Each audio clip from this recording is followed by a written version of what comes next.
इतिहास में कुछ जगहें वो सिर्फ पत्थर और गारे से नहीं बनी, वो शक्ति का प्रतीक हैं, एक ऐसे रहस्य का जो समय से भी पुराना है।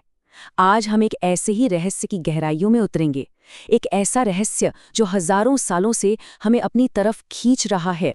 $100 मिलियन, जी हाँ, $100 मिलियन, ये लागत है एक बिल्कुल नए विशाल परिसर की, जिसे एक प्राचीन मंदिर के चारों ओर बनाया गया है, श्री महाकाल महालोक। पर सोचने वाली बात यह है कि इतनी आधुनिक भव्यता आखिर एक ऐसे केंद्र के लिए क्यों, जो हजारों सालों से शक्ति का स्रोत रहा है? सवाल यही है, क्यों? और यही सवाल हमारी इस पूरी पड़ताल का केंद्र है। आखिर वो कौन सी प्राचीन शक्ति है जो आज भी राजाओं से लेकर आम इंसान तक सबको अपनी ओर खींच रही है? क्या है इस शक्ति का असली स्रोत? क्या ये सिर्फ विश्वास है या कुछ और? चलिए इस रहस्य की परतों को खोलना शुरू करते हैं। हमारी ये खोज हमें ले चलती है उज्जैन शहर, एक ऐसी जगह जो मानो पौराणिक कथाओं में ही सांस लेती हो, और एक ऐसे देवता के दरवाजे पर जिन्हें किसी भी परिभाषा में बांधा नहीं जा सकता। हमारा रहस्य यहीं से शुरू होता है।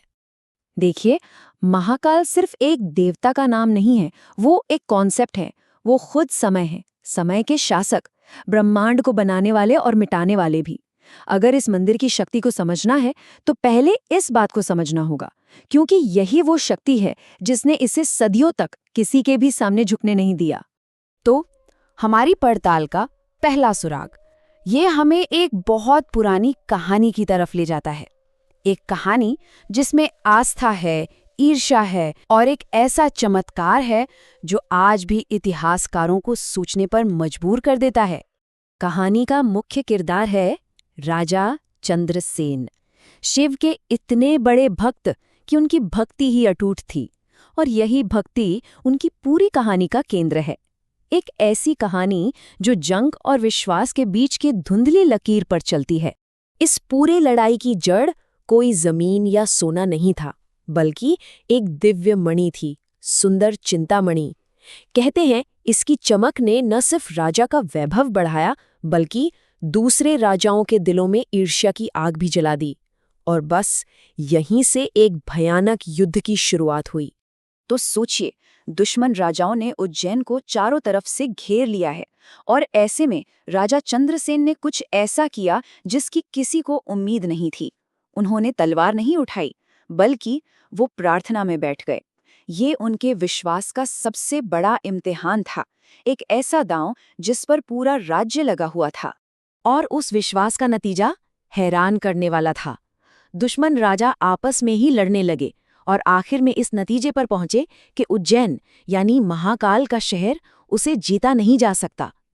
तो हमें मंदिर की पहली शक्ति का पता चलता है, एक दैवीय सुरक्षा, एक ऐसी ढाल जो किसी भी सेना से कहीं ज्यादा ताकतवर थी। लेकिन सवाल ये है कि क्या ये शक्ति सिर्फ राजा महाराजाओं के लिए थी?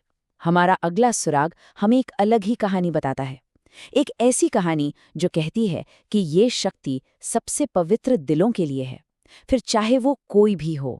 और ये कहानी हमें इस रहस्य के और भी करीब ले जाएगी। अब कहानी में आता है एक लड़का, एक ग्वाले का बेटा, जिसके पास न कोई राज्य था, न कोई मणि थी, तो बस सच्ची भक्ति।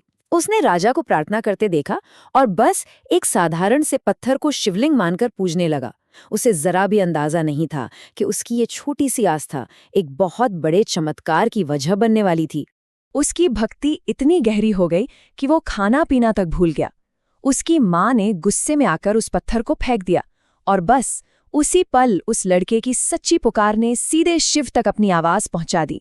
ये वो लम्हा था जब जमीन और आसमान के बीच की सारी हदें मिट गई, और तब शिव ने खुद हस्तक्षेप किया। वो साधारण सा पत्थर एक ज्योतिर्लिंग में बदल गया, रोशनी का एक चमकता हुआ स्तंभ, इस बात का सबूत कि सच्ची भक्ति के सामने कोई भी बाधा टिक नहीं सकती। और इसी चमत्कार ने महाकालेश्वर के इतिहास को हमेशा के लिए बदल दिया। तो अब हमारी पड़ताल हमें इस मंदिर के सबसे गहरे और सबसे पुराने रहस्य की तरफ ले जाती है। एक ऐसा रोजाना का अनुष्ठान जो जिंदगी और मौत के चक्र को दिखाता है, और शायद यही अनुष्ठान इस मंदिर की असली शक्ति का स्रोत है। इस रीति को समझने से पहले हमें भस्म का मतलब समझना होगा। ये सिर्फ राख नहीं है, ये एक बहुत ताकतवर प्रतीक है। ये हमें याद दिलाता है कि इस दुनिया में सब कुछ खत्म हो जाएगा, सिवाय हमारी आत्मा के। और यही वो सच्चाई है जिसे ये अनुष्ठान हर रोज हर सुबह दोहराता है। और ये वही ज्योतिर्लिंग है जिसके ऊपर हर सुबह ये अनोखा अनुष्ठान किया जाता है। एक ऐसी परंपरा जो सदियों से बिना रुके चली आ रही है, एक ऐसी परंपरा जो हमें समय के पार ले जाती है। ये जो भस्म आरती है ना, ये एक बहुत ही नियम और पवित्रता से होने वाली प्रक्रिया है। पहले पवित्र भस्म को इकट्ठा किया जाता है, फिर पवित्र आग जलाई जाती है। इसके बाद मंत्रों के साथ शिवलिंग पर भस्म लगाई जाती है और सबसे आखिर में तेल के दियों से आरती होती है। ये एक ऐसा नज़ारा है जो मानो समय के असली मतलब को हमारे सामने रख देता है और हमें ब्रह्मांड के और करीब ले आता है। तो हमने कहानियों की पड़ताल की, रीति रिवाजों को समझा। अब हम आते हैं अपने आखिरी और सबसे बड़े सवाल पर। इन सब चीज़ों ने मिलकर इस मंदिर को इतिहास के थपेड़ों से, हमलों से कैसे बचाया? इसका जवाब इस मंदिर के सबसे बड़े रहस्य से पर्दा उठाएगा। और ये सवाल बहुत ज़रूरी है, क्योंकि सदियों तक हमलावरों ने भारत के कई पवित्र मंदिरों को तोड़ा, नष्ट किया, लेकिन महाकालेश्वर अपनी जगह पर खड़ा रहा। आखिर क्यों? इसका जवाब सिर्फ इतिहास की किताबों में नहीं, बल्कि लोगों के अटूट विश्वास में छिपा है। एक पल के लिए सोमनाथ मंदिर को देखिए। वो भी एक शक्तिशाली ज्योतिर्लिंग है, जिसे बार बार तोड़ा गया और बार बार बनाया गया। ये एक मिसाल है कि हमले तो हो सकते हैं, लेकिन आस्था को मिटाना लगभग नामुमकिन है। और यहीं हमारी पड़ताल का नतीजा सामने आता है।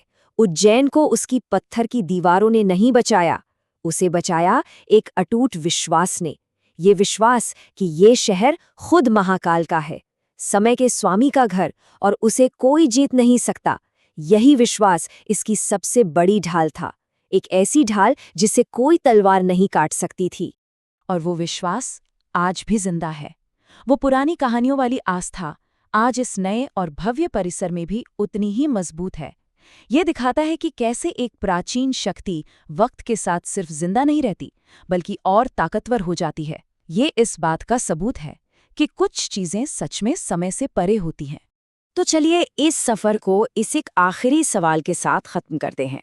अगर कोई जगह खुद समय के स्वामी को ही समर्पित हो, तो क्या उस पर वक्त का कोई असर हो सकता है?